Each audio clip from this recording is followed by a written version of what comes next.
Bonjour à tous et bienvenue dans cette interview. Nous sommes le 24 janvier 2026 et aujourd'hui les sites Notre-Dame-Saint-Sigisbert organisent leurs portes ouvertes dans leurs 3 sites respectifs. Moi, Apolline Cavazana et ma coéquipière Nina Frichter-Christophe, nous allons vous présenter du coup le fil rouge qui va déterminer toutes les interventions de la web radio aujourd'hui. Merci Apolline. Bonjour. Donc le fil rouge de cette journée, on va commencer par une petite interview et une discussion avec les chefs d'établissement. On continuera ensuite par une lecture de poèmes animés par les élèves de seconde. On pourra tout de suite enchaîner avec un quiz musical sur l'IA et un burger de la mort présenté par Monsieur de Becker. On pourra ensuite continuer sur un débat sur le service militaire animé par notre coéquipier Charles. Puis je prendrai la parole pour parler des idées reçues et de l'actualité sur les IA. Tout ça avec un micro-trottoir tout au long de la journée.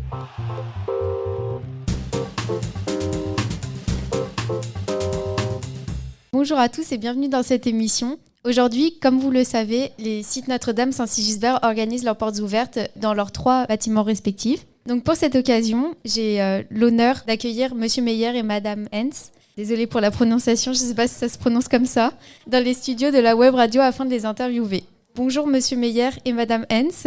Tout d'abord, merci beaucoup d'être présents aujourd'hui. Avant de commencer cette émission, pouvez-vous vous présenter en quelques mots et nous dire quelles sont vos fonctions et le sens de vos missions au sein de cet établissement? Merci, bonjour à tous. Donc, moi, c'est Patricia Heitz, mais voilà, je vous laisse prononcer comme vous voulez, ça ira bien. Je suis donc, moi, le chef d'établissement de l'école maternelle et élémentaire, ce qui revient à dire que j'ai en charge la bonne conduite et la vie à l'école de la maternelle, donc petite section, toute petite section jusqu'au CM2. Responsabilité des enfants accueillis, des enseignants qui travaillent à l'école et des personnels aussi qui sont là pour que l'école fonctionne bien. Dans ma mission, j'ai aussi à travailler avec Nicolas pour l'ensemble de l'établissement, pour certains sujets, avec d'autres responsables de l'établissement. J'entends par exemple la pastorale, la vie scolaire, au service de la bonne marche au quotidien. Et au-delà du quotidien, des projets mis en œuvre et de l'avenir aussi de l'école. Moi, je vous dis bonjour également. C'est bien parce que quand je parle après Patricia, elle a quasiment tout dit.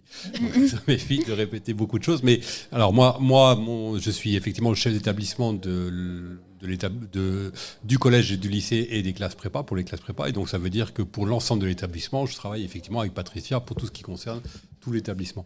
Mon travail essentiellement, c'est un travail de coordination, d'accompagnement, et puis d'arbitrage parfois par rapport à tous les sujets qui occupent l'établissement. Alors les sujets, c'est évidemment des sujets pédagogiques, comment on travaille, comment on enseigne ici, quelle place on fait aux nouvelles technologies, quelle place on fait à l'intelligence artificielle, quelle place on fait ou pas au téléphone portable, etc., etc. Donc les questions pédagogiques, les questions éducatives. Et puis il y a d'autres problématiques dont on doit s'occuper aussi, qui sont plus terre à terre, qui sont la question de la gestion économique de l'établissement, la question de la gestion immobilière de l'établissement, comment on entretient les bâtiments, est-ce qu'on en construit des nouveaux, et si on les construit, pourquoi, etc., etc. Voilà. Donc merci beaucoup. Maintenant nous allons pouvoir du coup commencer cette interview. Et aujourd'hui le thème que nous avions envie d'aborder est le thème dont on entend beaucoup parler en ce moment. Je parle évidemment de l'IA, l'intelligence artificielle plutôt. Donc pour rappel, l'IA est l'ensemble des systèmes informatiques capables d'effectuer des tâches typiquement associées à l'intelligence, telles que l'apprentissage, le raisonnement, la résolution de problèmes et bien plus. Premièrement, nous nous posions la question suivante. Avez-vous remarqué un changement notable dans les résultats et le comportement des élèves suite à l'ampleur qu'a pris l'IA ces derniers temps? Qui souhaite commencer à répondre? Je laisse la parole aux grandes personnes. Remarquer des changements dans les résultats, non, pas nécessairement. En tout cas, s'il y a des résultats qui ont changé, c'est toujours très difficile a posteriori de dire que c'est dû à l'IA ou pas. Parce qu'en général, quand vous utilisez l'IA, vous ne le dites pas trop non plus. Donc, c'est toujours compliqué. Donc, c'est pas tellement ça. Là-dessus que je vais rebondir, c'est plus la question de savoir qu'est-ce qu'on fait avec l'IA dans une école. Il y a un certain nombre d'années, quand Internet est arrivé dans les écoles, la tendance de tout le monde est de se dire il faut qu'on verrouille tout, qu'on n'y ait pas accès, ça va changer les choses, etc., etc. Et puis évidemment, ça ne marche pas de tout verrouiller, ça ne marche jamais. Et l'école, elle est ouverte sur le monde, elle est l'école d'aujourd'hui. Et donc, c'est la même chose pour l'IA. Finalement, il faut que l'école travaille avec l'IA, il faut qu'on vous apprenne aussi à utiliser l'IA de façon intelligente, parce que dans l'environnement professionnel qui sera le vôtre incessamment, vous aurez à travailler avec l'IA. Donc c'est une vraie question, c'est une vraie question d'éducation, c'est une vraie question d'enseignement.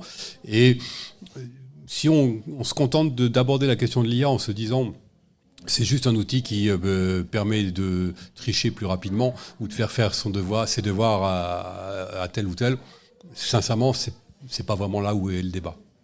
À ce que dit Nicolas, j'ajoute que si je lui laissais la parole d'abord, c'est parce qu'effectivement, ça a un impact probablement plus grand auprès des grands élèves et qu'à l'école, dans les plus jeunes années de la vie d'un écolier, l'impact est aujourd'hui quasi nul du point de vue des élèves.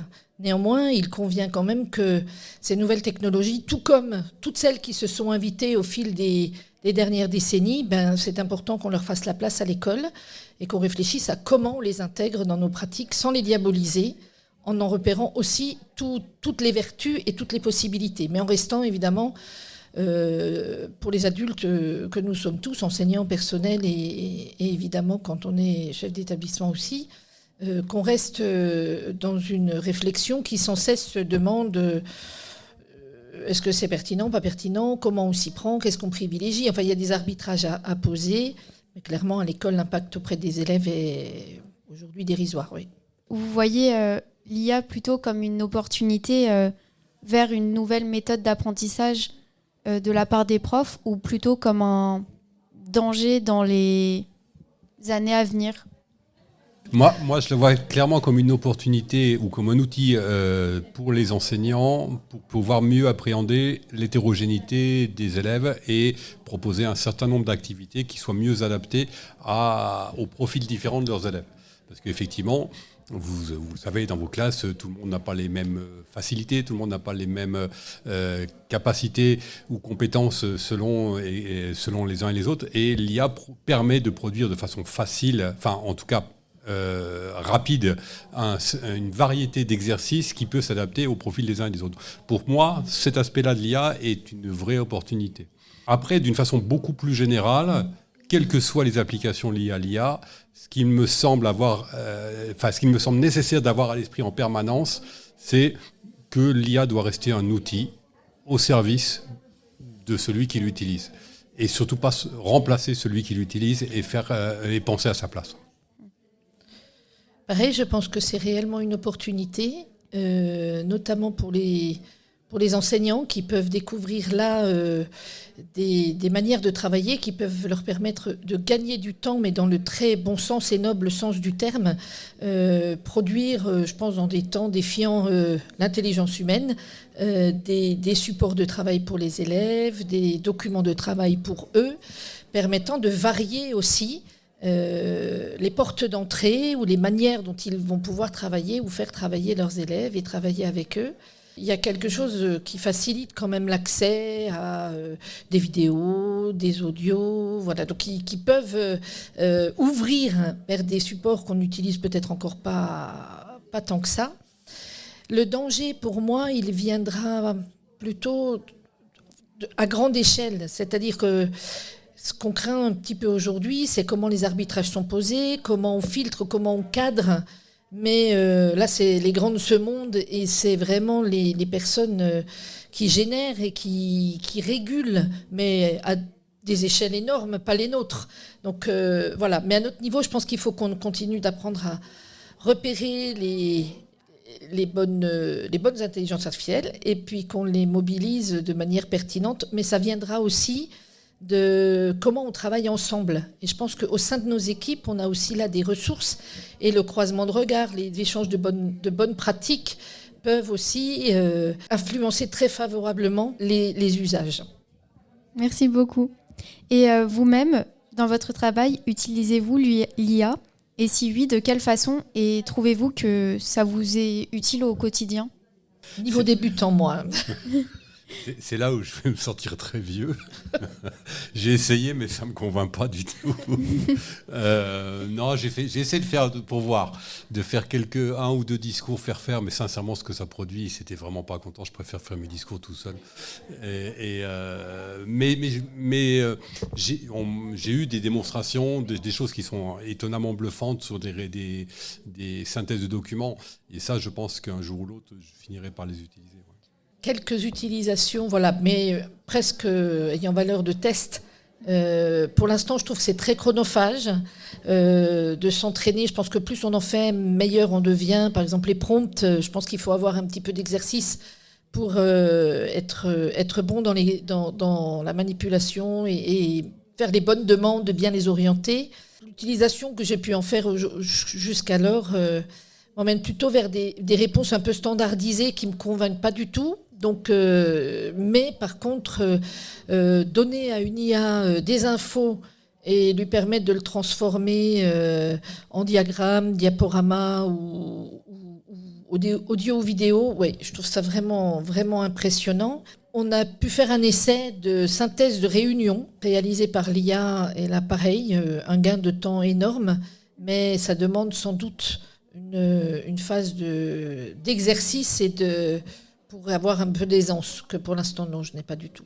Mais je pense que vous avez plus d'aisance que nous sur ces outils-là. Et réfléchissez, peut-être qu'on y viendra, à organiser une journée où les élèves pourront enseigner aux adultes comment bien utiliser l'IA. Je pense que vous avez des choses à nous apprendre.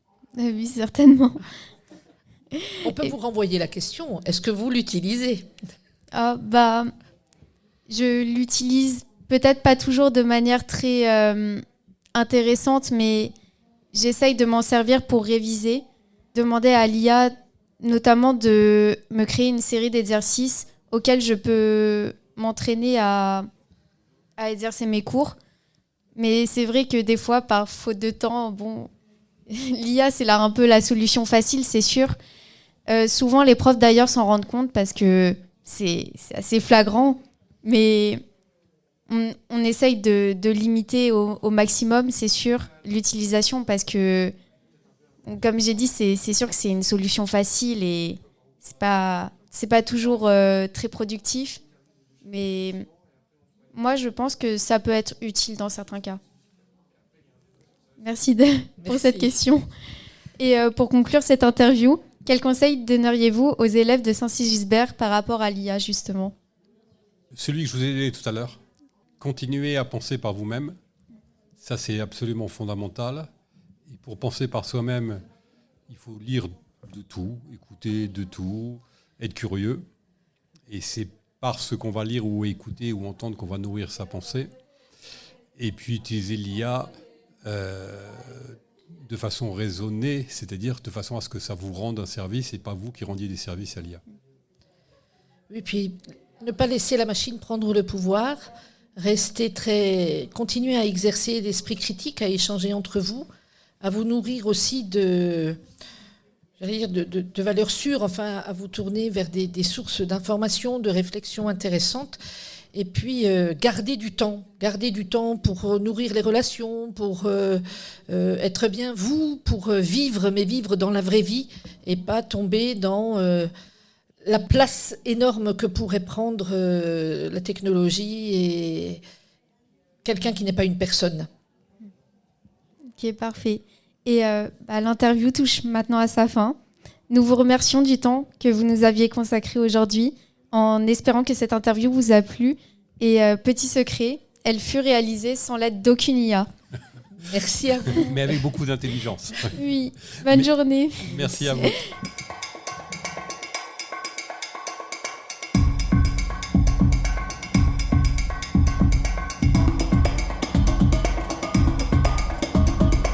Et c'est parti pour la chronique poétique, accompagnée des élèves de seconde, Aya, Ise et Anna. On va laisser se présenter. Anna, est-ce que tu veux bien commencer et nous dire quel poème tu vas lire ? Alors, moi, je m'appelle Anna Elisa Adri, je suis en seconde de Abibac, j'ai 14 ans et aujourd'hui, je vais vous lire l'Ode à Cassandre de Pierre de Ronsard.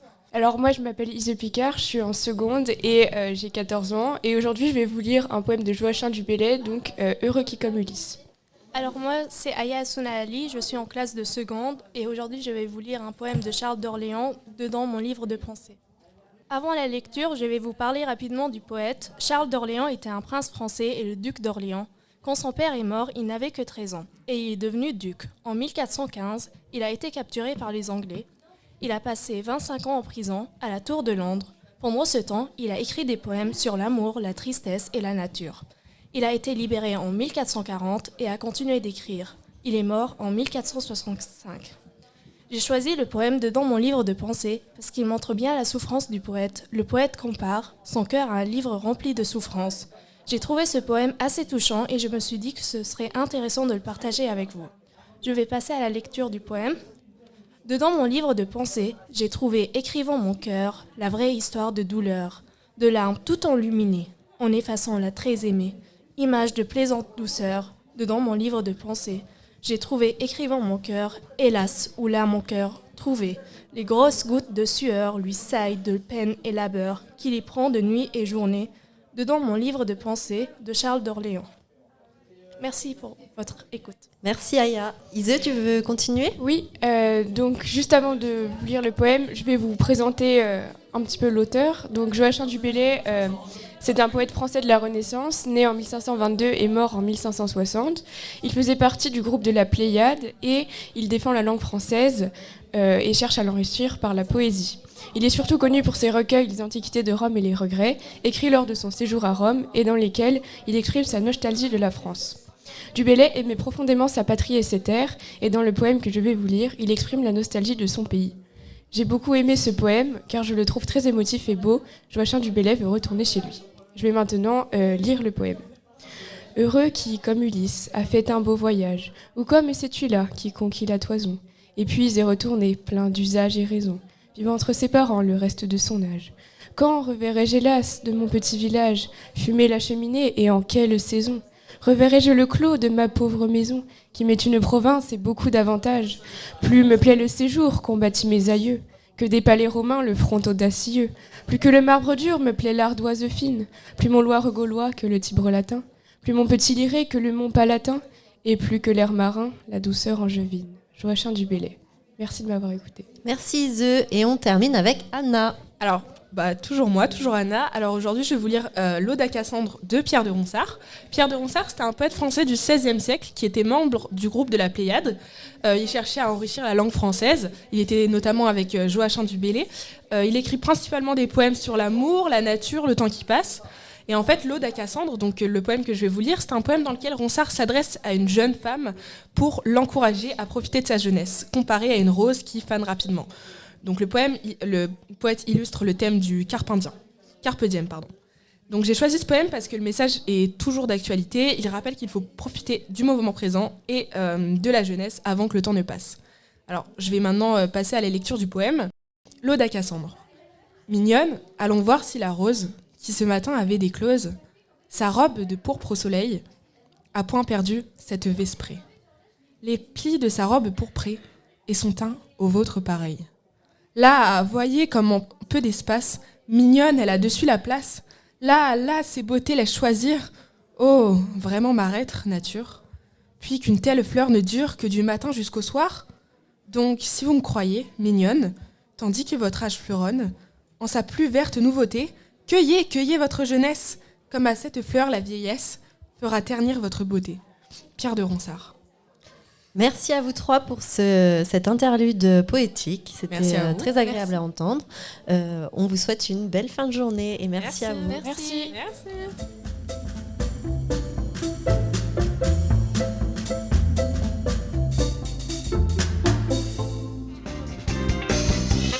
Je suis Monsieur de Becker au commentaire et donc je suis accompagné de deux équipes de fins musiciens. Nous avons notre professeur de sciences physiques, Madame Donadei. Nous avons Ethan en équipe B. Bonjour à vous. Bonjour, on va gagner. Et donc nous avons Nina et nous avons Sophia. Bonjour pour l'équipe numéro A. Alors, quel est le but de ce petit quiz ? Je vais vous faire écouter des extraits musicaux et il va falloir me dire si ça a été composé ou non par IA ou par un vrai artiste, vu que c'est le fil rouge de l'émission. On va commencer avec l'équipe A, donc Sophia et Nina. Je vous fais écouter un extrait de entre 30 et 40 secondes et vous devrez me dire ensuite si c'est une IA ou un vrai artiste. L'équipe qui gagnera aura l'occasion de faire un burger de la mort, sorti de l'émission Burger Quiz, donc 10 questions, vous verrez, enfin je vous expliquerai après. Est-ce que vous êtes prêts ? Oui. Donc on va commencer avec le premier morceau, donc ce sera Nina et Sophia qui répondent. Est-ce qu'à votre avis c'était composé par IA ? Every time that I look in the mirror, all these lines on my face getting clearer. The past is gone. It went by like dust to dawn. Sophia, est-ce que tu as encore besoin d'écouter Non, ou non, est-ce... c'est bon. Everybody's got Laisse-moi juste envoyer la petite musique qui fait peur. Oh là là. C'est moi qui dois répondre ? Oui. Sophia, Oui, d'accord. est-ce que ce morceau qu'on vient d'écouter a été composé par IA ou est-ce que Oui. c'est un vrai artiste ? Nina et moi pensons que c'est de l'IA. Bonne réponse. Donc, c'est un cover de Dream On de Aerosmith, style jazz des années 50, composé par IA, qu'on trouve facilement sur YouTube. Oui. On va passer à l'équipe B, donc Madame Donadi, Monsieur Ethan, pardon. Est-ce que vous êtes prêts à écouter l'extrait ? Oui.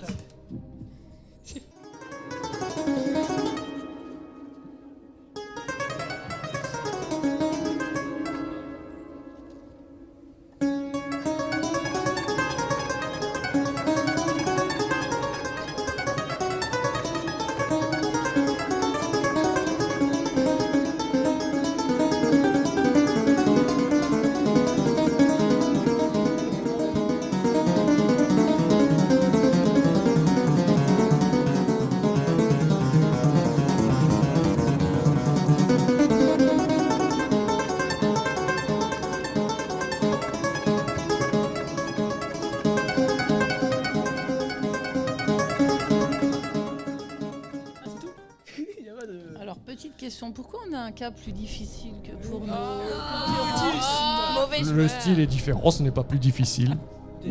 On dirait une terre nocturne. Si c'est un vrai artiste qui l'a fait, j'ai. Moi, je pense que c'est l'IA. Je pense pas possible.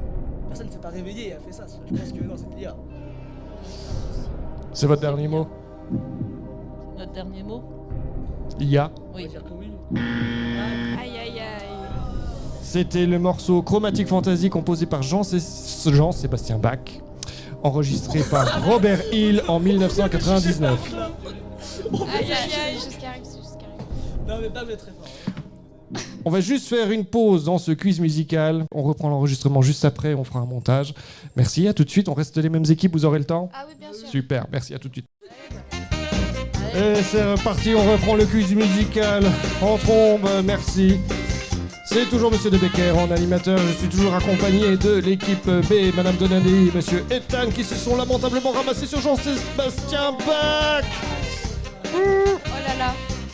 Et l'équipe A qui a marqué un point, donc Nina et Sophia. On va continuer avec l'extrait numéro 2, il y en aura 4 en tout, vous êtes tout à fait capable de vous rattraper. Donc deuxième extrait pour l'équipe A.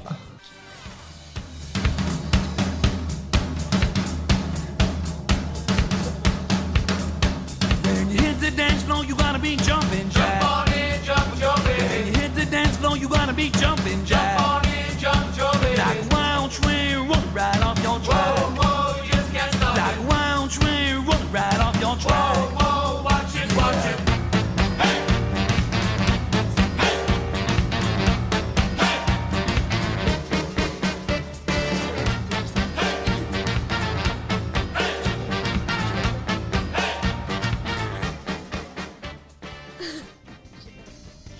Qu'est-ce que tu penses ? Moi, je pense que c'est l'IA. Moi aussi, en vrai. Alors, Bah, dis-moi. Nina, Sophia, pour vous, est-ce que c'est un morceau composé par IA ou un vrai artiste ? Moi, je pense que c'est de l'IA. Faut parler dans le micro par contre. Moi, je pense que c'est de l'IA. Oh là là. Eh C'était non, pas non, de non, l'IA, non, c'est non, pas- non, il y a des vrais artistes qui font de la bonne musique aussi. Donc c'était ça le m'a paru groupe un peu Big Bad Voodoo Daddy, le morceau Jumpy Jack sorti en 94. Ah oui. La prochaine fois, c'est moi qui réponds. On passe à suis dit, l'équipe c'est un B, Français. deuxième morceau. On se concentre. Ah, on va réussir. Wish I could feel beyond what isn't real. I wish I could imagine, yeah. There's more to who we are. There's more to what we could be. As I feel the weight of being. Avez-vous une idée quelquefois Alors, plouf plouf. Ah, j'ai jamais dit que le jeu était facile. Hein. Ah ouais, on confirme. Ça souffle dans le public. Ça souffle dans le public. Je ne fais pas confiance du tout. Moi. Je ne lui fais pas confiance.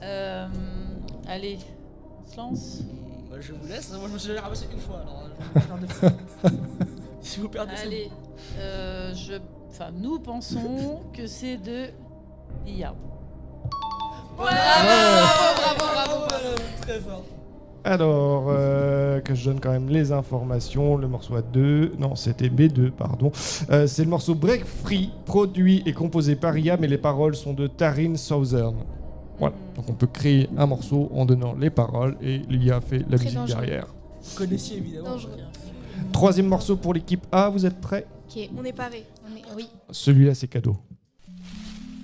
I created a monster, cause nobody wants to see Marshall no more. They want shady, I'm chopped liver. Well, if you want shady, this is what I'll give you. A little bit of weed, mix with some hard liquor, some vodka that'll jumpstart my heart quicker than a shock when I get shocked at the hospital by the doctor when I'm not cooperating. When I'm rocking the table while he's operating. You waited this long to stop. Bon, on pense que c'est pas de l'IA du coup.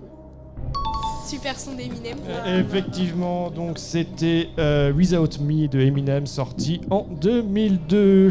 Petite information drôle, Ethan est fan de Eminem. Vous avez choisi le mauvais groupe. Équipe B, vous êtes prêts pour le troisième morceau? Oui.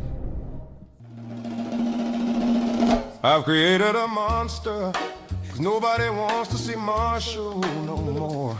They want shady, I'm chopped liver. Well, if you want shady, this is what I give you. A little bit of me. Alors, Ethan a l'air sûr de lui. C'est de l'IA, prise d'une cover mal faite de Eminem. C'est quoi ça en fait? C'est ton dernier mot? Absolument. Certain. Effectivement, bravo Mais sûr Ethan. de lui. Donc si vous ne l'aviez pas remarqué, c'est exactement le même morceau qu'avant, que l'original de Eminem, en version jazz. Je l'aurais pas eu. Dernier morceau pour l'équipe A, je crois qu'on a une égalité entre les deux équipes. S'il y a égalité à la fin, on fera Shifumi. Hein. Le deuxième morceau nous a posé une colle. Allez.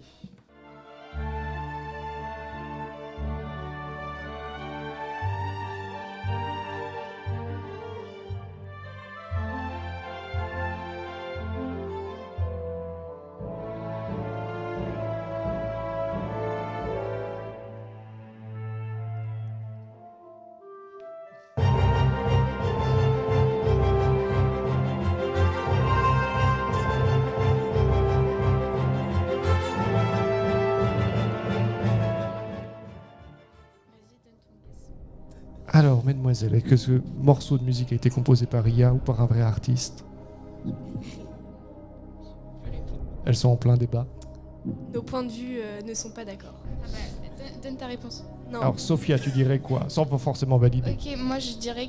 Bah non, j'ai pas envie de dire. Mais je pense que c'est de l'IA parce que. Mais c'est juste parce qu'on a déjà eu un morceau classique et c'était pas de l'IA la première fois. Donc, c'est juste ça. Et Nina, tu penses que c'est? Moi je pensais que c'était vrai, mais je crois que ce que Sophia vient de dire vient de me convaincre. Mais c'est purement. Tu es enfin, peut-être vicieux aussi dans le Je choix. connais pas du tout le morceau en vrai. Elles ont beaucoup C'est de juste, culture physique, je trouve. juste comme ça. Mettre un 20 sur 20 quand même 10. Alors, Quelle est notre réponse finalement? on doit faire un appel à un ami. Non, non, non, non. J'appelle Maël. moi aussi je pense que c'est de l'IA. Je rejoins la majorité alors. On pense que c'est de l'IA. C'est votre dernier mot? Ouais, Oui. c'est notre dernier mot. Ah, là, Merci. ils ont gagné. Bien joué. Ah, bravo, bravo.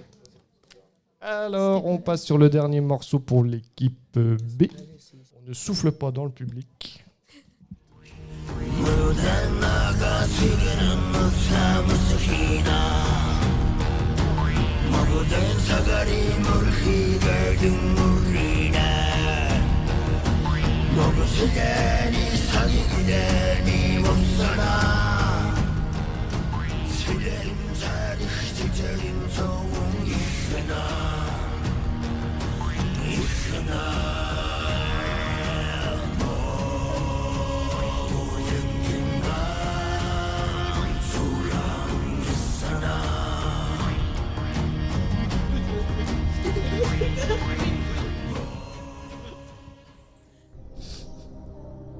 Très difficile. Si vous encore, hein. répondez juste, vous faites une égalité avec l'équipe A. Si vous vous plantez, c'est l'équipe A qui gagne. Les paroles me disent quelque chose, mais c'est très. La mélodie, non. C'est ça qui est bizarre en fait. Genre vraiment. Ces paroles te disent quelque chose et tout. Mais oui, je te jure. Ah, son TikTok. Ok. Attention. Oui, oui. Qu'en pensez-vous, madame? Avez-vous un avis sur cette musique? Jamais entendu. Moi non plus. Si vous n'avez jamais entendu, peut-être que c'est de l'IA. Et au vu de la tête des spectateurs, je dirais que c'est pas de l'IA. Eh ben, je vous laisse choisir, madame. Vous serez la personne qui décidera de notre sort. Madame Donadei, quelle est votre réponse? Allez, on va trancher et on va dire que ce n'est pas de l'IA. Ah, l'égalité. C'était le morceau Sugane Sena du groupe mongol The Who, sorti en 2020, qui est notamment le morceau d'introduction du jeu vidéo Star Wars Jedi Fallen Order, sorti en 2019. Des paroles comme je suis pas fou. Je Donc, savais que ça allait quelque part. nous avons une égalité entre les deux équipes. Je n'ai pas de 9e morceau pour vous départager. Donc Nina et Madame Donadei, je vais vous proposer de faire un Shifumi, un pierre-feuille-ciseau. On oublie les tactiques de tricheur à faire le puits et tout ça en une seule fois. Ah, d'accord. Un Shifumi, pierre-feuille-ciseau. Oui, bien sûr, mais c'est quoi la triche? Le puits, on fait pas le puits. Pas de pluie. Je connaissais pas. L'équipe gagnante fera le burger de la mort. Ok. Donc Nina, est-ce que vous avez la référence de Hunter x Hunter? Oui. On commence par la Non, pierre. j'ai pas regardé. Hein. On commence par la pierre. On commence par la pierre. Ah, Hunter x Hunter. Je croyais que vous parliez de K-pop Demon Hunter. Là. Ah non. Non. J'ai la rêve de. C'est j'ai la Hunter rêve de Hunter, Gon. pas Hunter x Je le Hunter. dis. Bon. Allez, donc à 3, pierre, feuille, ciseaux. 1, 2, 3. Ciseaux, ciseaux. Égalité. On refait. Pierre, feuille, ciseaux. Oh non. Et c'est Quel l'équipe dommage, A qui gagne. Nina, bravo. C'est le burger. Le burger.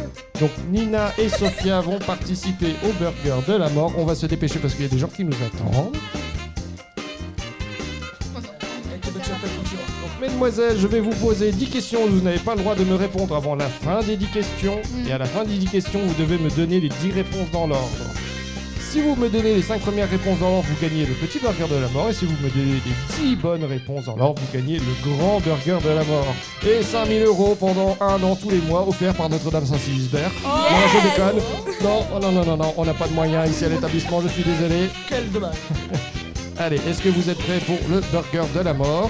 On est prête. On est prête. Alors, du Est-ce coup- qu'on est contre l'une contre l'autre ou pas? Il va falloir sélectionner une seule personne, je pense Nina ou Sophia. On verra au feeling. Ok. Allez, c'est parti. On baisse la volume.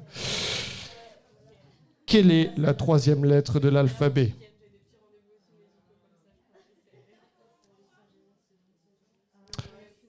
Vrai ou faux?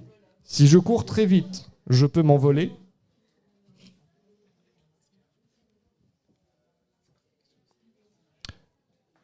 Quel est le métier de Joe le taxi? Je connais pas le métier de Jonathan. Non plus. À votre avis, quand les Schtroumpfs commandent un steak au resto, ils le demandent bleu ou à point?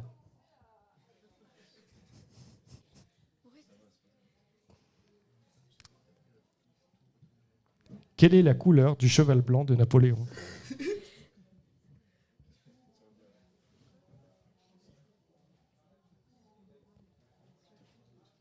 Qui est le plus petit des Dalton? Ah bah si.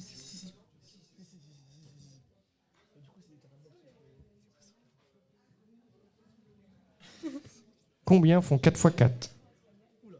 Madame, aide du public. Vous préférez le thé ou le café? Très subjectif comme réponse. Vrai ou faux? Je donne régulièrement une jambe au don d'organes.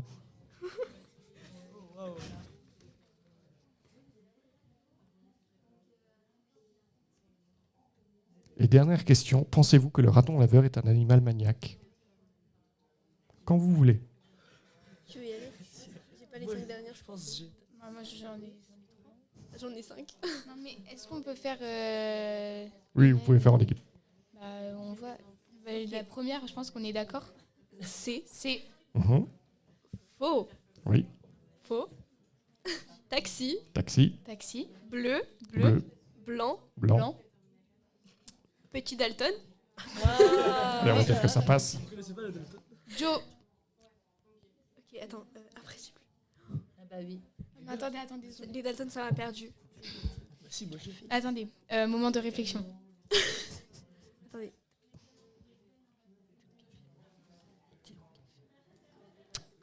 Trou de mémoire?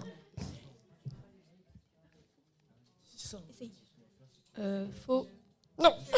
C'était 16 et elles ont gagné le petit burger de la mort. 16. Oh non. Donc c'était 16, ensuite c'était café ou thé. Faux Avec pour tout. le don régulier de don d'organes avec ma jambe. Et si le raton laveur est un animal maniaque, c'est oui ou non. Bravo les filles, On a le donc petit c'était burger. le burger quiz de la mort. On va passer. Est-ce que Donc, c'est un vrai burger ou pas? c'était un vrai burger, mais il n'y a rien à gagner à part une Jeep Renegade.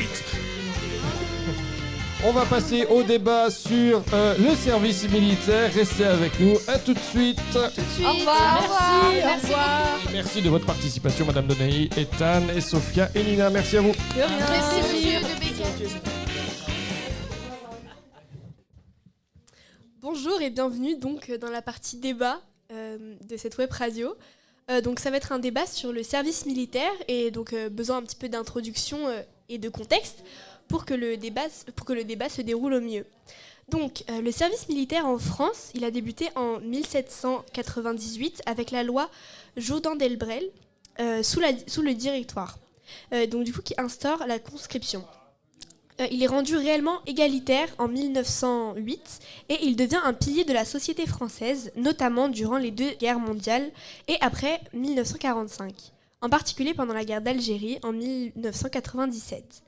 Sous la présidence de Jacques Chirac, le service militaire obligatoire est suspendu au profit d'une armée professionnelle, laissant place aujourd'hui à des dispositifs comme la Journée défense et citoyens et le service national universel. Moi, je me présente, je suis Nina Fichter-Christophe en classe de première 3 et membre de la web radio. Donc bonjour, c'est Apolline, je suis de retour parmi vous. Moi aussi, je vais animer ce débat aujourd'hui avec ma coéquipière fidèle de toujours, Nina. Et aujourd'hui, nous avons l'honneur d'accueillir, nous allons demander à tout le monde de se présenter. Qui participe aujourd'hui? Bonjour, je suis Maël, en classe de première 1. Je m'appelle Ethan et je suis également en classe de première. Guest star, Romina Mastro-Nicola, je suis chirurgien tête et cou et commandant de l'armée des terres comme réserviste et je travaille à l'hôpital Le Ouest à Mers. C'est super, nous avons une grande variété de participants. Nous allons pouvoir commencer ce débat. Et la première question est ni plus ni moins que pourquoi choisir volontairement le service militaire aujourd'hui? Qui veut commencer? Eh bien, pourquoi choisir le service militaire? Pourquoi choisir le service militaire volontairement aujourd'hui? Je pense que c'est une expérience, c'est une rigueur qui vous est donnée de par le fait que le côté militaire instaure directement une rigueur et un certain environnement assez carré. Et je pense aussi que c'est simplement un moyen de créer des liens et de découvrir un monde qui est tout autre, car le côté militaire est quand même très différent du côté civil. Très intéressant. Bravo Ethan, c'est vraiment pour la partie de rigueur que dans les dernières années on a un peu laissé courir, mais c'est aussi pour aider. C'est pas forcément le service militaire, c'est pas seulement tirer un fusil ou aller faire la guerre. Personnellement, je suis contre la guerre. Mais malheureusement, on a des guerres et comme chirurgien et comme médecin, je suis là pour aider les autres, donner mon expertise. La rigueur, c'est très important, tu as raison. Et bravo pour ton âge de déjà dépenser à ça. Merci beaucoup, madame, pour ce compliment. Oui, parce que il y a aussi dans l'armée pas forcément que le métier de soldat, mais plein d'autres Bien métiers sûr. Dans Bien sûr. du côté à l'arrière, ceux qui font par exemple les ravitaillements ou la médecine, ceux qui soignent et tout ça. Oui, parce que les services militaires, quand on pense à ça, on pense toujours à des guerres. Mais on est aussi pris par des problèmes comme les impéries de la météo. Donc, on va aider des personnes qui ont des problèmes. Notamment moi, parce que je suis médecin, donc on amène des médicaments, on aide les personnes qui sont restées sans maison pour essayer de les aider. Mais je répète, ce n'est pas seulement la guerre. Et c'est bien que vous avez commencé à parler aujourd'hui de ça pour les sensibiliser et pour voir aussi un esprit meilleur pour l'avenir. Vous êtes très jeune, vous avez 16 ans, je suis maman d'un élève donc, que vous m'avez pris aujourd'hui, donc j'ai bien accepté d'être avec vous et partager mon expérience. Donc j'aime bien discuter avec vous et n'hésite pas. Parle, qu'est-ce que tu penses? Oui, on est contre la guerre, oui. Mais malheureusement, il faut être à 360 degrés. On est autour de tout ça. Et ce n'est pas nous qui décidons, nous avons seulement les moyens de les aider. Je me permets de faire une petite intervention. En fait, le service militaire revient un peu sur le devant de la scène avec le contexte géopolitique actuel, qui n'est pas très rassurant, entre la Russie qui est quasiment aux portes de l'Europe, les Américains qui commencent, on va dire, à être un peu défaillants sur l'alliance qu'on a avec eux.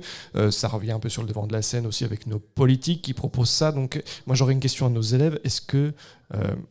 quand vous voyez tout ça, est-ce que ça vous fait... Quel sentiment vous avez? Moi, personnellement, j'ai 36 ans. Je n'ai pas eu l'occasion de faire le service militaire. Je crois qu'il a été supprimé sous Chirac, alors que j'étais encore gamin. Moi, personnellement, ça me fait peur. J'aurais voulu avoir votre sentiment. Est-ce que vous êtes serein par rapport à ça? Est-ce que vous seriez prêt peut-être à vous engager bénévolement dans le service militaire ou dans l'armée? C'est peut-être une suite dans vos études. Voilà. Quel est votre sentiment par rapport à ça? Eh bien, premièrement, un sentiment d'insécurité est quand même assez proéminent, effectivement, parce que déjà le contexte géopolitique est très très tendu, effectivement, avec l'Ukraine et le Groenland, deux sujets assez complexes. Mais pour répondre à votre question, je personnellement serais pour, si vient la guerre, si vient un conflit avec la France et des puissances ennemies ou autres, j'irais m'engager pour protéger le pays, évidemment, avec évidemment cette sensation d'insécurité et de peur, mais il faut néanmoins défendre les gens qui ne peuvent pas, comme les personnes âgées ou les enfants, eux qui n'ont pas l'occasion de pouvoir se défendre, il faut des gens qui puissent le faire pour eux. Pour rebondir à ce qu'a dit Ethan, moi j'ai un autre point de vue, je suis de nature très très, peut-être trop même, optimiste, et j'ai tendance à croire en la paix et au fait qu'on ne peut pas aujourd'hui reproduire les erreurs qu'on a déjà produites par avant. Mais effectivement, en ce moment, il y a beaucoup de tensions dans le monde avec les différents événements qui sont produits ces derniers temps. Et je pense que je ne suis pas sûre, en tant que fille, même si maintenant les filles peuvent aussi faire le service militaire et c'est super, moi je ne pense pas le faire parce que je ne sais pas vraiment, mais j'ai du mal à me projeter dans cet environnement. J'ai beaucoup d'a priori par rapport à ça, le côté très armé, très ordre et tout ça, mais je pense que c'est important de le faire sur la base du volontariat déjà. Et c'est cool de laisser le choix aux jeunes qui ont vraiment envie de s'engager là-dedans, parce que tout le monde n'est pas en disposition de le faire, je pense. Et je vais laisser la parole à mes autres camarades, mais... Pour juste rebondir sur ce que tu as dit, je pense que reproduire les erreurs passées, c'est quand même... on n'en est pas encore là, honnêtement.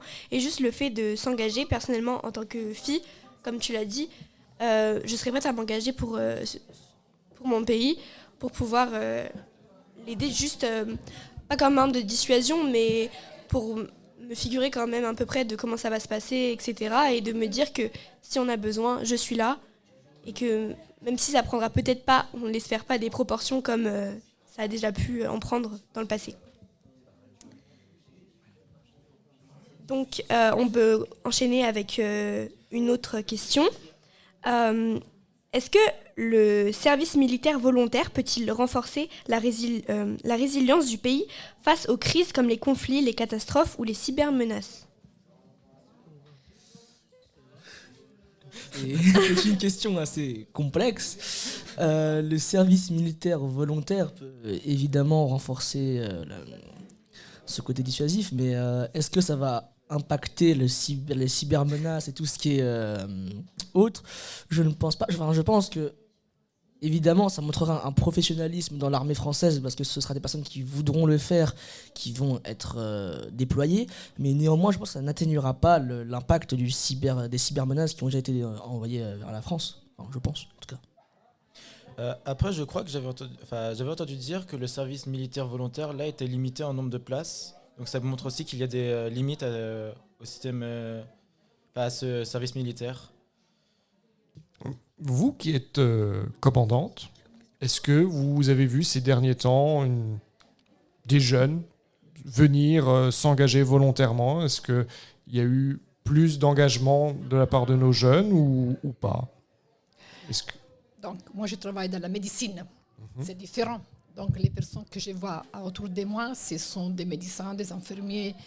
Et oui, il y a des jeunes qui s'engagent, des internes qui font l'internat dans le but de faire un service, une carrière militaire. Oui, je les vois, les jeunes qui viennent vers nous. Est-ce que le volume a augmenté ? Oui. Augmenter, non, je ne dirais pas forcément, parce que la loi vient de passer. Donc, il faut regarder aussi toute la partie rémunération, que c'est aussi très important. C'est quand même un métier. Et on va voir dans les prochaines années si ça va augmenter. Comme je vous dis, je suis commandante de l'armée de terre, mais au niveau médical. Et c'est vraiment un réseau différent de l'armée que vous êtes en train de discuter ce matin. Je suis quand même très contente de votre réponse, des difficultés, des idées aussi, les tiennes, c'est très important aussi. Et je suis femme, on peut tout faire. Jamais oublier ça, parce qu'on aura toujours notre place. Bien sûr, ils sont plus costauds parce qu'on s'est développé comme ça. Et les hommes, ils sont plus forts que nous à la même âge. Oui, c'est vrai, il faut d'autres choses, mais on peut tout faire. Merci pour ces super paroles très encourageantes. J'aimerais terminer par une question qui nous concerne tous et ce serait très intéressant d'avoir tous nos points de vue. Est-ce que le service volontaire est-il une opportunité ou une parenthèse dans le parcours des jeunes, dans leur éducation, leurs études, etc. ? Alors, comme dit précédemment, je pense que c'est une opportunité qui est très intéressante. J'avais parlé de la rigueur et vous m'avez parlé des études. Je pense que les études sont directement connectées et liées à une rigueur au niveau de tout. Et donc, par exemple, faire un service militaire, même qu'il ne soit pas d'1 an ou imaginons, 6 mois, ça donnera une rigueur premièrement, et même ça créera forcément une atmosphère plus carrée autour de toi, et même l'expérience que tu gagneras est pour moi une opportunité plus qu'une parenthèse dans une vie. Pour ajouter, oui, c'est aussi une opportunité pour moi parce qu'il y a plein de métiers dans l'armée. Parce que, par exemple, j'ai une cousine qui a fait 6 ans dans l'armée et qui, là, va devenir aide-soignante. Mais elle avait quand même fait 6 ans dans l'armée, ça ne lui a pas empêché de devenir aide-soignante par la suite. C'est ça, c'était une question que je voulais poser. Si vous connaissez quelqu'un qui soit déjà dans l'armée et leur expérience, c'est bien. Aide-soignante, voilà, on revient toujours dans les milieux médicaux. Moi, je connais seulement l'expérience de mon père qui a pu faire son service militaire qui a duré 1 an à l'époque. Et je sais qu'il était très très réticent au début, mais je sais qu'il m'en a toujours parlé avec beaucoup de fierté, une très grande fierté d'avoir pu faire ce service militaire. Et il a beaucoup appris, ça l'a détaché aussi de sa famille, enfin, pas de sa famille, mais dans le sens un peu une coupure de l'enfance à l'âge adulte, ça l'a beaucoup fait grandir et je sais aujourd'hui qu'il est plutôt partisan à ce que ça revienne un peu à l'ordre du jour. Il est content des nouvelles, on va dire... Génération. Oui, pas c'est la ça. même génération du tout. Mais je sais que ça peut, en tout cas, plaire comme ça peut déplaire. Enfin, moi, en tout cas, les retours que j'ai, c'est des plutôt bons retours, mais je peux comprendre que ça puisse faire peur. Vous avez encore des petites choses à ajouter, même des questions à vous poser entre vous Oui, pour madame, donc au niveau de donc vous êtes commandant de l'armée de terre au niveau médical. Est-ce que vous pouvez un peu, pas nous décrire, mais nous donner un peu le derrière de la scène? C'est quand même intéressant, assez rare de croiser des gens aussi comme vous, entre guillemets, savoir comment ça se passe un peu, si c'est possible évidemment. Mais bien sûr qu'on peut. Donc je suis réserviste depuis 3 ans maintenant. Vous remarquez mon accent. Donc, je ne suis pas forcément française de naissance, je suis italienne et naturalisée en 2017, donc je me suis engagée pour l'État où je travaille. Je suis déjà cancérologue de base, chirurgien. Donc, personnellement, je ne suis pas allée sur les zones de guerre, mais mes collègues de l'Ouest à qui, quand ils partent, c'est moi qui reprends leur travail. D'accord? Donc, eux m'ont fait quand même les retours, j'ai vu quand même leur image, qu'est-ce qu'ils ont fait sur les zones et leur travail. Ils ont aidé la population. Quand ils sont partis, je ne peux pas dire où, parce que c'est le secret quand même. On a fait un retour et ils se sont engagés. Ils ont aidé les personnes qui étaient blessées. On a eu aussi des morts, mais on regarde toujours le côté positif. Si on parle, c'est pour aider les autres. Je rejoins aussi M. De Becker que ça fait peur. On parle des jeunes, ils ont toute leur vie devant. Hein. Et ça fait peur. Moi, quand vous avez posé la première question, qu'est-ce que vous pensez? C'est la première chose que je pense, c'est la peur de voir mon fils qui a leur âge, de partir. Mais on peut tranquillement s'engager aussi en local. Je vous dis, mes collègues qui partent, c'est moi qui prends les relais, parce que malheureusement, s'il y a une guerre, il y aura des blessés aussi ici. Donc, mon serment d'Hippocrate me dit que je dois aider tous les mondes où ils sont, de n'importe quelle religion, de quelle nature, je dois aider tous les mondes. Donc, c'est ma vision de vie. Merci beaucoup pour cette réponse, madame. Merci à vous d'avoir posé. Eh bien, je pense que le débat touche à sa fin. Merci beaucoup à toutes et à tous pour vos points de vue et vos réflexions très intéressantes, en espérant que ce débat vous ait instruit. Merci beaucoup de nous avoir invités aussi sur cette radio. C'était très intéressant. Merci à vous. Merci.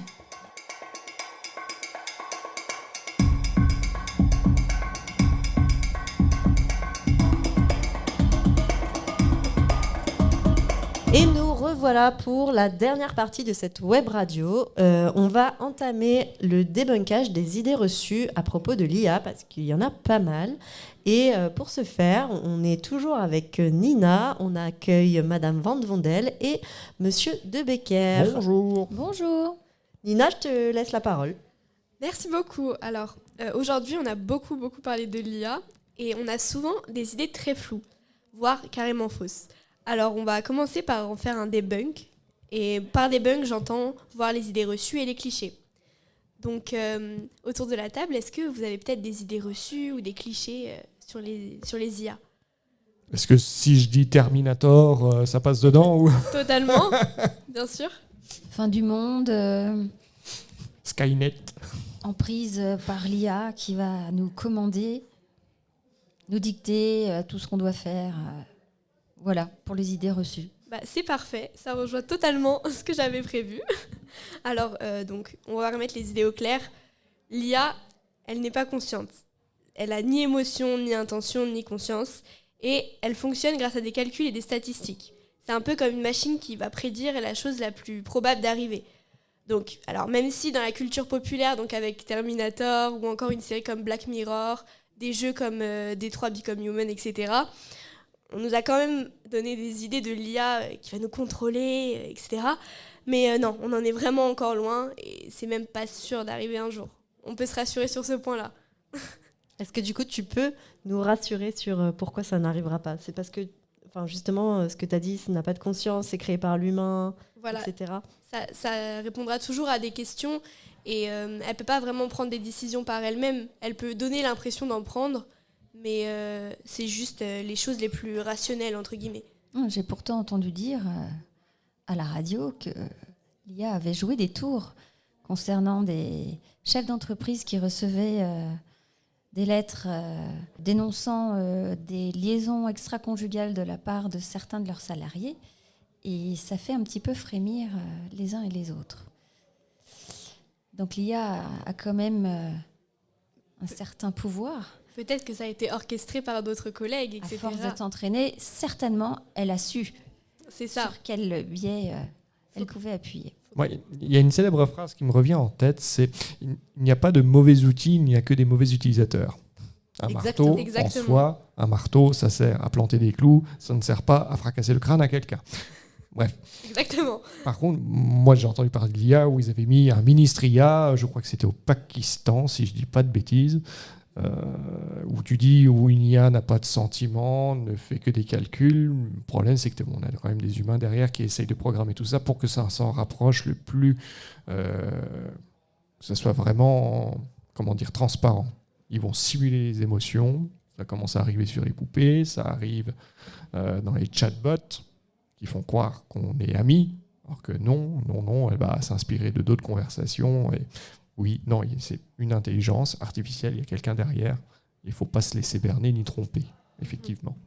Ouais, moi je rejoins ce que tu dis, Monsieur De Becker, parce qu'il y a aujourd'hui de plus en plus de personnes qui tombent amoureuses de leur IA et qui vont volontairement en fait vers ce genre de relation pour pas être déçues, en fait. Donc même si effectivement les IA ne remplaceront pas une personne sur plein de points, il y a quand même une utilisation de la part des humains qui est faite dans ce but aussi de remplacer des personnes humaines. Et le petit conseil de la fin de l'article que j'ai lu et entendu par ailleurs était de dire tout simplement, de rappeler le bon sens, qui était d'interrompre l'IA en enlevant le cordon qui le relie à l'électricité. Voilà, tout simplement. Voilà. Merci beaucoup. Est-ce que vous avez d'autres d'idées reçues ? Des idées reçues, peut-être Alors, moi, ça ne serait pas tellement sur l'IA en elle-même, mais sur les utilisateurs. J'ai peut-être des idées reçues sur les jeunes comparées à l'IA, où on se dit, on voit commencer à avoir des vidéos rigolotes de caricatures, de gens qui finalement n'arrivent plus à prendre des décisions par eux-mêmes. Est-ce que je dois mettre un pull aujourd'hui ? Attends, je demande à ChatGPT. Qu'est-ce qui me reste dans le frigo ? Attends, je demande à ChatGPT. Qu'est-ce que je vais regarder comme film ce soir ? Qu'est-ce que j'aime regarder ? Qu'est-ce que j'aime écouter comme musique ? Attends, je demande à ChatGPT. Finalement, moi, j'ai peur qu'on en termine comme ça. C'est une idée reçue que j'ai, oui. En fait, l'idée reçue, peut-être que c'est que l'humain sera de plus en plus assisté et ne sera plus décidé par lui-même, ce qui est quand même vrai pour beaucoup de personnes aujourd'hui qui utilisent l'IA pour tout et n'importe quoi, comme tu dis. Est-ce que je dois manger une pizza ou un tacos ? En fait, on a l'impression qu'il n'y a plus de libre arbitre de la part de l'humain. Et pour les idées reçues aussi, il y a le fait que les gens vont être de moins en moins intelligents. Du fait de ne pas activer leur esprit critique et de tout gober, eh bien, le niveau de l'intelligence baisserait, entre guillemets. Et en parlant de tout gober, ça passe aussi par les images qu'on nous montre, par exemple, sur les réseaux sociaux. Moi, je suis tombé encore hier soir sur une vidéo. C'était 2 chiens sur le canapé avec un cacatoès et un perroquet qui arrive, qui leur crie dessus. Et quand je regarde la vidéo, je me dis, c'est bizarre, le chien, il a 6 pattes. Et quand le chien commence à se réveiller parce qu'il a peur du perroquet, le chien il a de nouveau 4 pattes. C'était tellement bien fait que j'ai dû la regarder au moins 10 fois. C'est bizarre, il y a 2 chiens qui sont ensemble. Non, c'était fait par IA. Je n'ai pas réussi, à part par ce détail-là, de savoir que c'était une IA. Et ça, je rebondis là-dessus parce qu'après, on a des gens comme Donald Trump ou en Amérique avec des extrémistes qui vont faire des fake news et tout ça, qu'on n'arrivera pas à décerner le vrai du faux. Ça, c'est pas un débunkage, c'est un fait. Vrai. Ça fait peur. Est-ce que les gens aujourd'hui sont éduqués à discerner le vrai du faux ? J'en suis pas certain, parce que moi, je n'y arrive pas déjà de base. C'est tellement subtil, hein. Parfois, on a beau, nous, en tant que prof documentaliste, leur donner des outils, c'est vrai que même nous, on se fait avoir.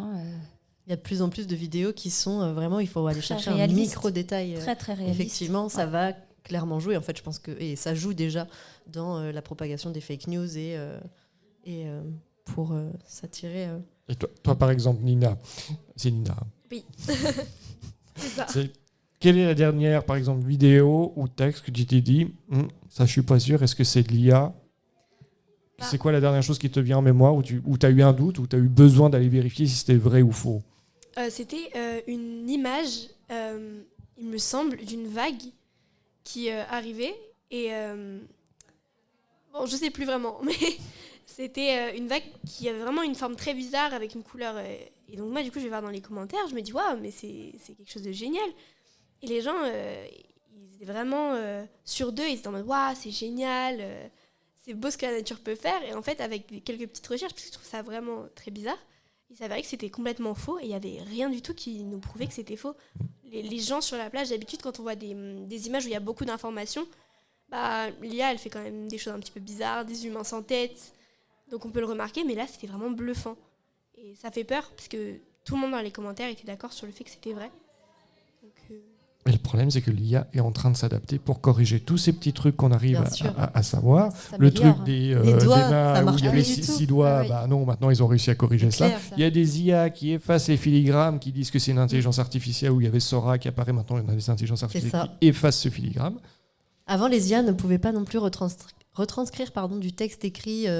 Par exemple, si on faisait une image et que c'était, je sais pas, en pleine rue, s'il y avait une affiche, par exemple, on pouvait pas lire ce qu'il y avait sur les affiches. Maintenant, ça, c'est pareil, c'est en train de se perfectionner, quoi. Et en fait, il y a qu'à voir tout à l'heure avec le quiz musical aussi, parce que là, on parle d'image, mais c'est aussi... j'ai eu énormément de mal à le faire, le quiz musical, parce que j'écoutais une musique, je me disais, mais est-ce que ça a été créé par IA? J'en étais pas sûr, et à quel niveau? J'ai eu beaucoup de mal à le faire. C'est ça. C'est dingue. Il faudrait vraiment plus d'éducation sur ce sujet-là et limite même des mentions vraiment obligatoires. Mais bon, ce sera toujours un peu compliqué. Ça devrait passer par des lois, parce que l'éducation, qui c'est qui va la faire? Mais pour éduquer, il faut déjà accompagner le mouvement et comprendre comment que ça se passe. Donc, ça veut dire qu'il faudrait déjà éduquer les éducateurs.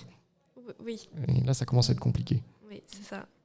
Éduquer les parents, éduquer les élèves, éduquer toute la population, moi, je vois pas comment faire. C'est ça. Et en fait, les moyens qui sont déployés pour l'IA, tu pourras couper ça au montage, sont quand même beaucoup plus conséquents que les moyens pour les profs. Donc, non, mais c'est vrai. En fait, il y a un moment où il n'y a pas de solution. Enfin, c'est assez flagrant, quoi. Et pour en revenir au tout début, quand je parlais de Terminator en rigolant, je crois qu'il y a un traité dans l'art de la guerre ou je sais plus quoi qui interdit finalement de faire des robots tueurs. Ah. Je crois que c'est interdit. Après, les promesses n'engagent que ceux qui les croient. Après, ce sont des robots, donc j'avais déjà vu, quand même la main dessus, finalement. Dans Black Mirror, tu sais, il y a un épisode. Vous avez regardé Black Mirror ou pas? Non. Ah mince. Bon, bref, il y a un épisode avec des chiens robots justement qui remplacent les policiers, et il y a un pays qui a tenté de mettre ça en place déjà. C'était dans Mars Express. Je ne sais pas si vous l'avez vu, un animé qui est assez effrayant finalement, parce que l'IA est tellement dominante qu'à un moment donné, elle extermine des demi-hommes augmentés. Enfin, on ne sait plus s'ils sont des vrais hommes ou pas.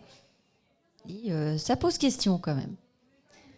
Dans l'exemple que j'ai évoqué au début, donc le jeu vidéo Detroit Become Human, c'est vraiment une société où les androïdes sont vraiment devenus des êtres à part entière et où ils se rebellent complètement. Avec des sentiments, et ils veulent avoir leur propre liberté, ou du moins je crois qu'il y a une faction qui réclame des droits, comme s'ils étaient une minorité, alors que non, en fait ce n'est que des machines. Mais à quel moment on décide qu'une personne est une machine ou que c'est un humain, vu qu'ils ont également des sentiments? La limite est très très fine. J'avais adoré ce jeu, oui. Sinon, d'après Internet, je me suis renseignée pour savoir ce que les gens... quels étaient les plus gros clichés que les gens pensaient, et aussi que l'IA allait remplacer tous les emplois. Alors, donc c'est une question qui fait débat, parce qu'on peut se dire que oui, ça va remplacer certains emplois, mais ça va en créer d'autres. Mais est-ce que les emplois qui vont être créés auront les mêmes qualifications que ceux qui vont être supprimés? Est-ce que vous avez des avis là-dessus? Alors, il me semble que c'était la grosse frayeur pour les traducteurs au tout départ. Et malgré vraiment les grandes avancées de l'IA, la relecture par des hommes ou des femmes est vraiment indispensable. Parce que le sens des mots étant pas le même quand on maîtrise une langue, alors que l'IA, elle, propose une traduction par rapport à des successions de mots qui s'enchaînent. Et donc, le sens d'un texte n'est pas du tout le même avec la traduction IA. L'IA saisit moins bien ce qu'on veut dire derrière les mots, etc., les émotions. C'est ça. En termes de communication aussi, je pense que l'IA a rendu les outils beaucoup plus accessibles. Avant, il fallait maîtriser des logiciels un peu compliqués. Maintenant, moi, je prends l'exemple de Canva. C'est pas de l'intelligence artificielle, mais c'est déjà... Canva intègre oui, ça intègre des outils à l'intérieur de Canva, mais Canva en lui-même n'est pas une intelligence artificielle. Mais ça ouvre déjà au grand public l'accès à de la création quasiment toute faite, comme on voit pulluler sur YouTube et les autres réseaux, tout ce qui est teaser de films, où on dit, tiens, moi je voudrais, par exemple, je reprends l'exemple de Terminator, mais en version années 70, ils vont en mettre avec les effets spéciaux de l'époque et tout ça, donc tout un travail de création. Et moi, en tant que musicien aussi, je me fais énormément de soucis, parce que des logiciels payants te permettent tout à fait de créer une musique de A à Z, qu'on est incapable, comme on l'a prouvé juste avant, on est incapable de savoir si c'est un humain derrière ou pas. Moi, je me dis, moi, je suis déjà un musicien, entre guillemets, accompli, je maîtrise mon instrument, mais j'arriverai dans le monde de la musique aujourd'hui où je me dis, je vais devoir passer 4-5 ans à maîtriser un instrument. Un producteur qui est derrière qui dit, non, moi, j'en ai rien à faire de ton instrument, je paye 10 centimes de l'heure, et puis le logiciel va me faire tout ça gratuitement. C'est pas seulement une passion, c'est un métier. Un métier, ça se rémunère. Pourquoi je payerais quelqu'un alors que l'intelligence artificielle me le fait gratuitement? Je suis assez dur en disant ça. Mais... Non, c'est clair. Mais c'est sûr, alors tu pourras peut-être couper ça au montage, mais le professeur, c'est pareil. Mais je veux dire, le capitalisme, évidemment, va aller dans ce sens-là. En fait, un chef d'entreprise, pourquoi il irait payer gagner du temps, gagner de l'argent. Et c'est horrible en fait d'avoir cette logique-là, mais en fait dans le monde dans lequel on vit, malheureusement, qui est ultra capitaliste, évidemment que les plus riches vont encore essayer de gratter là où ils peuvent, quoi. Donc malheureusement, ça va être le cas. Après, je pense qu'il y a des métiers, par exemple comme comptable, où il y a besoin d'avoir des formules Excel, d'avoir une formation plus en Excel. Voilà, l'IA peut faciliter et alléger un peu les tâches qui sont rébarbatives et un peu boring, quoi, mais bon, en tout cas, évidemment que ça va peut-être remplacer certains métiers, et notamment les infographistes aussi qui tendent un peu le dos. Mais la tendance aujourd'hui est au boycott quand même de l'IA sur certains métiers. Moi, je pense au métier du jeu vidéo, où il y a des prix qui se sont passés, les Game Awards et tout ça, où s'il y a le moindre truc qui est fait par IA, hop, t'es hors concours. Avec Expédition 33. Voilà, exactement. Ils ont eu quelques soucis, alors qu'ils l'avaient utilisé très peu, c'était pour se faciliter la tâche, mais ils ont perdu un prix à cause de ça. Et dans les universités, dans le supérieur aussi, auparavant, il y avait tous les logiciels pour détecter le plagiat. Et là, aujourd'hui, c'est pour détecter l'utilisation de l'IA. Alors, il y a des tolérances, 20% à peu près. 20% ou 30% en tout cas. En Suède, c'est comme ça. Quand on rend un devoir, quand on est étudiant, il y a une détection, une vérification pour savoir si ça a été fait par l'étudiant ou l'IA. En totalité, et bien sûr ça passe pas quand c'est au-delà de 30%. C'est intéressant quand même de voir que y a une tolérance là-dessus, donc c'est vraiment rentré dans l'habituel. Apprendre à s'en servir, modérer, garder la main en quelque sorte, mais ne pas l'utiliser ça reste un petit peu difficile. Puis c'est très utopiste, sachant que la majeure partie de la société aujourd'hui s'en sert. Je pense qu'il y a un énorme écart aussi dans les générations. Alors, si on reprend, les plus jeunes sont nés dedans, on va dire, n'ont pas forcément appris à travailler sans. Il y a la génération, peut-être la nôtre, Charline, les millennials, si je ne me trompe pas, où nous, on a connu l'époque où il n'y en avait pas, que ça commençait à apparaître, et on a pris les choses, on a appris à les utiliser et à les améliorer. Et il y a la génération encore après, les boomers, on va dire, qui, eux, ne l'ont pas du tout connu et qui ont, je pense, pour une part, qui ont énormément de mal à s'adapter ou à accepter ce nouvel outil. Donc je pense que la population n'est pas égale face à l'IA aussi, à son utilisation et à sa compréhension. Mais d'une manière générale, c'est vrai que les plus jeunes sont les plus touchés, en quelque sorte. Ça leur paraît naturel, bien sûr. Quand on est avec l'ordinateur, le téléphone, l'IA, pourquoi pas. C'est ça. Et c'est pas une... on pointe pas du doigt, c'est pas un jugement, c'est un constat aussi. Hein. Oui, oui. C'est les différences des générations, c'est ça. C'est ça. Vas-y, une dernière, Nina, si tu veux. Du coup, une dernière idée reçue, c'est que l'IA ne se trompe jamais. Bon, on remarque Je sais pas, moi, quand elle dit que la vache pond des œufs... C'est ça. Oui, il y a un petit problème. C'est le même exemple que j'ai pris. Ouais, bon, les erreurs sont quand même nombreuses. Après, il faut aussi bien maîtriser un sujet pour être capable de dire, bon, bah, là, ça ne va pas. Oui. Moi, je pense que je me fais avoir... si je l'utilise, je pense que je peux me faire avoir largement. C'est très très compliqué de nos jours de vérifier les informations. Puis le problème, c'est que tu vas les vérifier où, les informations Tu vas sur Google, mais qu'est-ce qui te dit que Google a la vraie info? C'est sûr. Tu cherches, est-ce que la Terre est plate? Tu vas tomber sur Google. Oui, la Terre est plate. Oui, c'est ça. C'est ça. Donc pour ça, il faut faire confiance à nos professeurs. Ça, on ne le coupera pas au montage. C'est eux détiennent la vérité. Oui, et moi, je rajouterais quelque chose par rapport à ça, c'est que en fait, les gens ont peur de l'IA en fait, les gens aussi ont eu peur avec l'arrivée d'Internet au grand public. C'est-à-dire que quand Internet a été ouvert au grand public, les gens étaient là, mon Dieu, mais ils vont faire que du copier-coller, ils sauront plus rien par eux-mêmes, etc. Résultat, on a très peu éduqué les jeunes et les personnes se servant d'Internet à aller chercher l'information, à vérifier l'information, etc. Ça a été fait beaucoup, notamment par les professeurs documentalistes. Mais ça n'a pas été généralisé et pris au sérieux, entre guillemets, entre très gros guillemets. Et en fait, ce qui arrive avec l'IA, c'est des problèmes qui n'ont pas été résolus déjà avant, mais c'est les mêmes problèmes aujourd'hui, en fait. C'est juste qu'il faut éduquer à, encore une fois, et apprendre à. Et c'est exactement les mêmes choses qu'avec Internet, sauf que c'est d'autres, évidemment... un autre niveau, mais le fond du problème reste le même. Ne pas se laisser dépasser. C'est ça. Parce qu'après, il faut rattraper le retard. Parce qu'avant, je veux dire, un élève qui voulait pas faire son exposé, il allait sur Wikipédia, il faisait un copier-coller et son exposé, il était fait. Bon, là, c'est exactement la même chose, sauf qu'il le fait avec une IA. Mais le fond du problème reste le même. Il n'aura pas relu les infos et juste, ça sera plus joli à la présentation. Ouais, ça fait un peu illusion quand même, parfois. Quand on voit que les élèves, en 5 minutes, ont réalisé un super diapo, c'est ça fait sourire.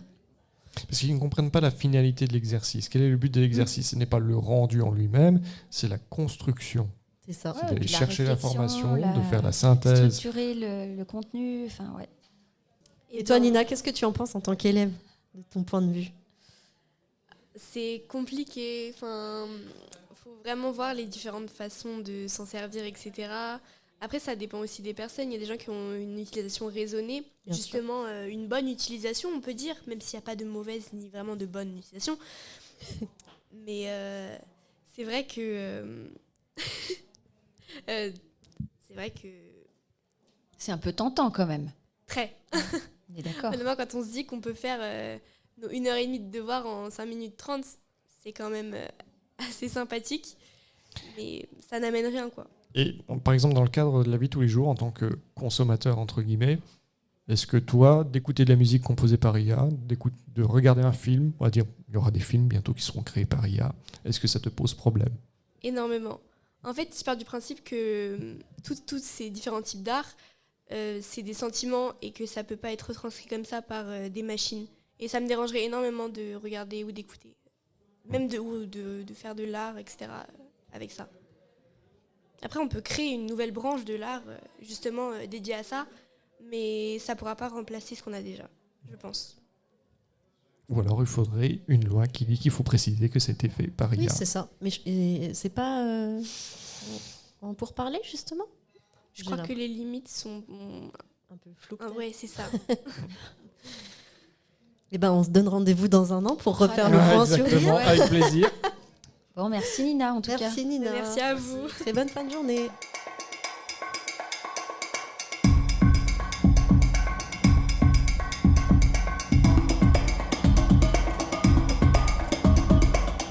Bonjour à tous, on se prépare à faire le début des portes ouvertes. Je suis avec Marco. Marco, t'es chaud pour commencer le micro-trottoir? Ah oui. Bonjour, quel est votre prénom et quel est votre âge? Je suis Emeline, j'ai 16 ans et je suis en italien LVC. Je m'appelle Marius et j'ai 17 ans. Bonjour, je m'appelle Bruno Guimin, je suis professeur de philosophie au lycée Saint-Sigisbert. J'ai 43 ans. Les notes pour vous, c'est trop la pression ou c'est nécessaire? Ça met un peu de pression, mais c'est vrai que les profs sont quand même plutôt bienveillants. Un petit peu des deux, j'ai envie de dire que c'est quand même beaucoup de pression pour avoir des bonnes notes, etc. Mais après c'est normal, c'est pareil pour tous les élèves. C'est nécessaire, je pense. C'est bien d'avoir des notes parce que ça nous motive. Mais c'est quand même beaucoup de pression parce qu'on y pense souvent et puis c'est un peu ce qui, pas nous définit, mais quand même pour Parcoursup c'est important. Est-ce qu'on apprend des choses vraiment utiles à l'école? Alors c'est utile pour nos études supérieures qui nous apprendront des choses plus utiles. Mais c'est vrai que dans l'immédiat c'est pas toujours très utile, sauf pour les langues évidemment. Ah oui. Oui, on apprend des choses utiles, on apprend des choses concrètes, et puis on apprend aussi une manière de réfléchir, on apprend aussi un mindset, et c'est ça qui est sans doute le plus intéressant pour la suite. Est-ce que de nouvelles choses devraient être abordées à l'école? Peut-être parler un peu plus d'inclusion, de santé mentale, de sujets comme ça dont on parle pas trop. Peut-être des choses un petit peu plus pratiques, peut-être plus à instaurer des matières qui sont plus en relation aujourd'hui avec le monde d'aujourd'hui, avec ce qui se passe dans le monde, et pour que tout le monde soit informé, pour ceux qui ne fassent pas par exemple de spécialité géopolitique ou qui n'ont pas les moyens de s'informer chez eux, puissent quand même être au courant de ce qui se passe dans le monde. Je pense plus ce qui est dans la vie de tous les jours, je pense qu'il devrait y avoir des cours pour un peu nous guider pour après, parce que payer les impôts, je sais pas faire et pourtant ça va arriver vite je pense. Est-ce que la technologie aide à mieux apprendre ou est-ce qu'elle complique tout? Oh non, elle peut aider à mieux apprendre. Après, il faut savoir comment s'en servir. Mais aujourd'hui, c'est quand même une chance d'avoir des téléphones, d'avoir l'intelligence artificielle pour pouvoir s'aider, pour pouvoir trouver des informations beaucoup plus facilement. Donc c'est plutôt une chance. Mais après, il faut savoir s'en servir. Moi, je trouve qu'en général, la technologie prend beaucoup de place et que c'est déjà assez addictif comme ça. Donc c'est obligatoire actuellement, la technologie, mais je pense qu'on devrait plutôt avancer pour un futur où ça prend moins de place dans la société. Moi je trouve que c'est un bon truc, la technologie. Il faut bien l'utiliser, mais ça peut vraiment aider à accélérer les choses, ça peut être top. Si vous devez retourner à l'école lundi, vous serez content ou pas du tout? Lundi ça fait un peu tôt, mais ouais, je serai content, je pense. Ouais. Alors oui, parce que j'ai toujours aimé apprendre et que j'aime étudier, en fait, plus que les études. Je dis souvent à mes élèves que je priorise l'étude. Voilà. Si on veut faire des études, il faut d'abord aimer étudier. Donc oui, je serai toujours content d'étudier. Est-ce que vous avez déjà utilisé l'IA, comme ChatGPT par exemple? Non, j'avoue que j'utilise jamais parce que je trouve que les résultats sont pas très fiables. Non, en vrai, j'utilise pas régulièrement l'intelligence artificielle. Je m'en sers des fois pour m'aider à réviser, pour trouver des informations, mais je m'en sers pas tous les jours, quoi. Oui, l'IA, on l'utilise tous. Les moteurs de recherche sur Internet fonctionnent, je dirais, sur ce modèle-là. Donc oui, malheureusement. Et est-ce que vous pensez que l'IA peut faciliter certaines tâches des professeurs? Oui, je pense. Notamment des tâches qui peuvent être rébarbatives, répétitives et lassantes. Donc je pense que oui, ça peut aider, même si ça ne remplace pas tout, et heureusement finalement. Dans le domaine qui requiert effectivement des données, d'informations historiques, journalistiques et d'autres. Oui, donc dans ce domaine-là, oui, ça peut faciliter grandement la tâche. Est-ce que l'IA va rendre les élèves plus feignants ou plus performants selon vous? Dans l'état actuel des choses, sans formation, plus feignant certainement, parce que des gens utilisent seulement l'IA pour travailler. Mais je pense qu'avec des formations, ça pourrait les aider à se perfectionner. Plus feignant. Franchement, ça fait aucun doute. Rien que voir aujourd'hui, ça fait à peu près, je pense, 2-3 ans qu'il y a l'intelligence artificielle. Et maintenant, c'est quand même hyper compliqué de s'en passer pour n'importe qui. Franchement, il y a plein de gens qui sont hyper dépendants de l'IA, qui prennent même plus la peine d'aller regarder, d'aller consulter plusieurs articles sur Google et qui demandent juste à l'intelligence artificielle de tout résumer. Donc ça rend vraiment les gens plus feignants. Ça va dépendre de ce que les élèves en font. Là, il y a vraiment les deux cas. Hein. Je pense que ça va diviser beaucoup. Plus feignant, parce qu'ils perdent leur motivation plus facilement et c'est la solution facile pour moi, l'intelligence artificielle dans la plupart des cas.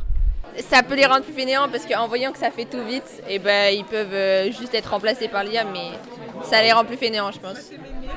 Le risque, c'est quand même d'entrer dans un comportement un peu conditionné ou conditionnel, et donc d'entrer dans ce genre de démarche un peu réflexe qui empêche toute liberté.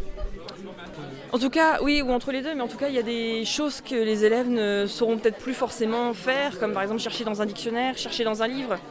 Ça, je pense que c'est des choses qu'ils doivent conserver, même si à côté, rien ne les empêche de aussi travailler avec l'IA. Donc je pense qu'il faut qu'ils apprennent aussi à travailler avec plein d'éléments, comme ça a pu être le cas quand Internet est arrivé, par exemple. Est-ce que vous avez un mot ou deux à rajouter sur l'IA ? Qu'il faut travailler avec et non pas contre, parce que de toute façon, on ne pourra pas travailler contre, donc il faut essayer de travailler avec de manière intelligente. Je dirais que l'intelligence est proprement humaine et que je ne suis donc pas pour cette raison-là technophobe. L'intelligence artificielle ne me fait pas peur car je sais très bien qu'elle ne remplacera jamais la différence spécifique de l'homme, à savoir la pensée réfléchie. Franchement, l'IA c'est vraiment sympa, mais il faut savoir s'en servir comme tout en fait. Mais c'est vraiment une chance aujourd'hui de pouvoir bénéficier de l'intelligence artificielle. Merci pour vos réponses et excellente journée. Merci beaucoup, bonne journée.